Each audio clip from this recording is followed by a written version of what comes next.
అందరికీ నమస్కారం. మన దేశంలో గుండె జబ్బుల తర్వాత మరణాలకు రెండవ అతిపెద్ద కారణంగా నిలుస్తోంది క్యాన్సర్. అయితే ఇక్కడ ఆందోళన కలిగించే విషయమేంటంటే ఈ కేసులు రోజురోజుకి చాలా వేగంగా పెరిగిపోతున్నాయి.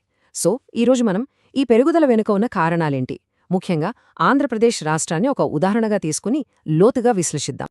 సరే, ఒక నంబర్తో మొదలు పెడదాం. 9%. గడిచిన 5 ఏళ్లలోనే, అవును, కేవలం 5 ఏళ్లలోనే ఆంధ్రప్రదేశ్ రాష్ట్రంలో క్యాన్సర్ కేసులు ఈ స్థాయిలో పెరిగాయన్నమాట. ఇది కేవలం ఒక లెక్క కాదు, ఇది ఒక పెద్ద హెచ్చరిక గంట అని చెప్పాలి. ఈ 9% పెరుగుదల అనేది కేవలం ఆంధ్రప్రదేశ్కు మాత్రమే సంబంధించిన విషయం కాదు. నిజానికి గత 2 దశాబ్దాలుగా భారతదేశం అంతటా మనం చూస్తున్న ఒక భయానక ట్రెండ్కు ఇది అద్దం పడుతోంది. మరి అసలు ఏం జరుగుతోంది, ఎందుకిలా? ముందుగా దేశం మొత్తం మీద ఈ క్యాన్సర్ సంక్షోభం ఎందుకు తీవ్రమవుతోందో ఒకసారి చూద్దాం. అసలు ముందుగా క్యాన్సర్ అంటే ఏంటి? చాలా సింపుల్గా చెప్పాలంటే మన శరీరంలోని కణాలు కంట్రోల్ లేకుండా పెరిగిపోవటమే క్యాన్సర్. చూడండి, సాధారణంగా మన బాడీలో కణాలు ఒక పద్ధతి ప్రకారం పెరుగుతూ ఉంటాయి. పాతవి పోయి కొత్తవి వస్తుంటాయి. కానీ ఈ క్యాన్సర్ కణాలున్నాయే, అవి ఈ రూల్స్ ఏవీ పాటించవు. వాటికి అడ్డు అదుపు ఉండదు. అవి అలా పెరుగుతూనే ఉండి గడ్డలుగా, అంటే ట్యూమర్లుగా మారతాయి. ఒక్కోసారి అవి బాడీ మొత్తం పాకేస్తాయి కూడా. మరి ఈ పరిస్థితి ఎందుకొచ్చింది? ఎక్స్పర్ట్స్ ప్రకారం దీని వెనుక ప్రధానంగా 3 ముఖ్యమైన కారణాలున్నాయి.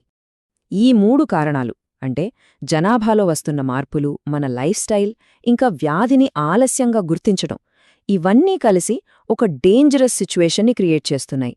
ఇప్పుడు వీటి గురించి ఒక్కొక్కటిగా వివరంగా చూద్దాం. మొదటి కారణం వినడానికి కొంచెం వింతగా అనిపించొచ్చు, మనం ఎక్కువ కాలం బతుకుతున్నాం. ఇది చాలా మంచి విషయమే కదా అంటారా? నిజమే, కానీ దీనికి ఓ సైడ్ ఎఫెక్ట్ కూడా ఉంది. క్యాన్సర్ అనేది సాధారణంగా వయసు పైబడ్డాక వచ్చే జబ్బు. సో మన ఆయుర్దాయం పెరిగే కొద్దీ క్యాన్సర్ బారిన పడే రిస్క్ కూడా పెరుగుతోందన్నమాట. ఇది చాలా చాలా ముఖ్యమైన పాయింట్. గత కొన్ని దశాబ్దాలుగా మన దేశంలో అర్బనైజేషన్ విపరీతంగా పెరిగింది. దానివల్ల మన ఫుడ్ హ్యాబిట్స్, మన లైఫ్ స్టైల్ అన్నీ పూర్తిగా మారిపోయాయి. ఈ మార్పులే క్యాన్సర్ రిస్క్ను డైరెక్ట్గా పెంచేస్తున్నాయి. ఈ లైఫ్ స్టైల్ రిస్క్స్లో అన్నింటికన్నా పెద్దది పొగాకు వాడకం. ఇండియాలో క్యాన్సర్కు ఇదే మెయిన్ రీజన్. ముఖ్యంగా నోటి, ఊపిరితిత్తుల క్యాన్సర్లకు ఇదే కారణం. దీనికి తోడు మారిన ఆహారపు అలవాట్లు, ఎక్సర్సైజ్ లేకపోవడం, ఇంకా పెరిగిపోతున్న ఎయిర్ పొల్యూషన్, ఇవన్నీ కూడా ఈ ప్రమాదాన్ని మరింత పెద్దది చేస్తున్నాయి. ఇక మూడో కారణం చాలా బాధాకరమైనది: వ్యాధిని ఆలస్యంగా గుర్తించడం.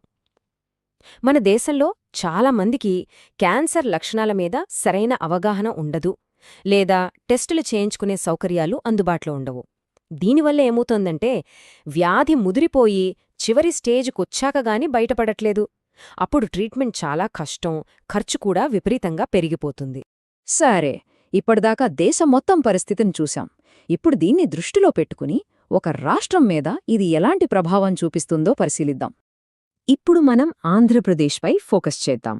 అక్కడసలు సిచ్యువేషన్ ఎలా ఉందో చూద్దాం. ఈ నంబర్లు చూస్తే పరిస్థితి ఎంత సీరియస్గా ఉందో అర్థమవుతుంది. 5 ఏళ్లలో 9% కేసులు పెరగడమే కాదు, ఆరోగ్యశ్రీ పథకం కింద ప్రభుత్వం క్యాన్సర్ ట్రీట్మెంట్కు చేసే ఖర్చు దాదాపు 3 రెట్లు పెరిగింది. అంటే 217 కోట్ల నుండి ఏకంగా 600 కోట్లకు పైగా చేరింది. ఇది పబ్లిక్ హెల్త్ సిస్టమ్ మీద ఎంత పెద్ద భారం మోపుతుందో ఆలోచించండి. ఈ డేటా చూస్తే ఒక ఇంట్రెస్టింగ్ విషయం మనకు క్లియర్గా తెలుస్తుంది. మహిళల్లో ఎక్కువగా రొమ్ము, గర్భాశయ క్యాన్సర్లు కనిపిస్తుంటే పురుషుల్లో మాత్రం నోరు, గొంతు క్యాన్సర్లే ఎక్కువగా ఉన్నాయి.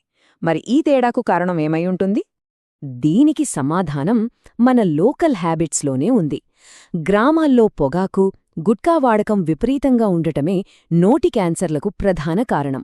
మరోవైపు పట్టణాల్లోని మారిన లైఫ్ స్టైల్ బ్రెస్ట్ క్యాన్సర్కు, అలాగే హెచ్పివి వైరస్పై సరైన అవగాహన లేకపోవడం గర్భాశయ క్యాన్సర్కు దారితీస్తున్నాయి. సమస్యను అర్థం చేసుకున్నాం, దాని వెనుక ఉన్న కారణాలు చూశాం.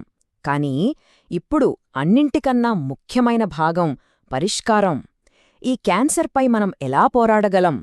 దీనికి స్పష్టమైన యాక్షన్ ప్లాన్స్ ఉన్నాయి. ఈ ఫైట్లో గెలవాలంటే ప్రభుత్వ కార్యక్రమాలు, అలాగే వ్యక్తిగత జాగ్రత్తలు రెండూ కలిసి పనిచెయ్యాలి. ఇది ఎవరూ ఒకరి బాధ్యత మాత్రమే కాదు, ఇది మనందరి ఉమ్మడి బాధ్యత. ప్రభుత్వం వైపు నుంచి ఇప్పటికే కొన్ని కీలకమైన చర్యలు తీసుకుంటున్నారు. ప్రివెన్షన్ ఇంకా ఎర్లీ డిటెక్షన్ లక్ష్యంగా ఫ్రీ స్క్రీనింగ్ క్యాంపులు నిర్వహిస్తున్నారు. దీనితో పాటు బాలికలకు హెచ్పివి వ్యాక్సిన్లు, ఆరోగ్యశ్రీ ద్వారా ఉచిత చికిత్స ఇలాంటివి కూడా అందుబాటులో ఉన్నాయి.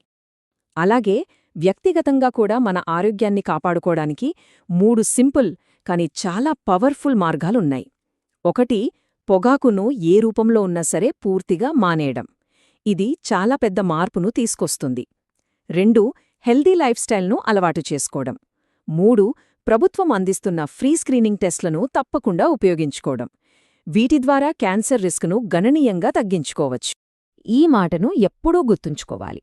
ఆరోగ్యం మీద మనం పెట్టే సమయం, శ్రద్ధ అది ఖర్చు కాదు, మన భవిష్యత్తుకు మనం చేసుకునే అతిపెద్ద ఇన్వెస్ట్మెంట్. ఈ విశ్లేషణను ఒక చిన్న ఆలోచనతో ముగిద్దాం. మన ఆరోగ్యం మన బాధ్యత. ఈ సమాచారాన్ని వీలైనంత మందితో పంచుకోవడం ద్వారా ఈ క్యాన్సర్ మహమ్మారిపై జరుగుతున్న పోరాటంలో మనమందరం భాగస్వాములం కావచ్చు.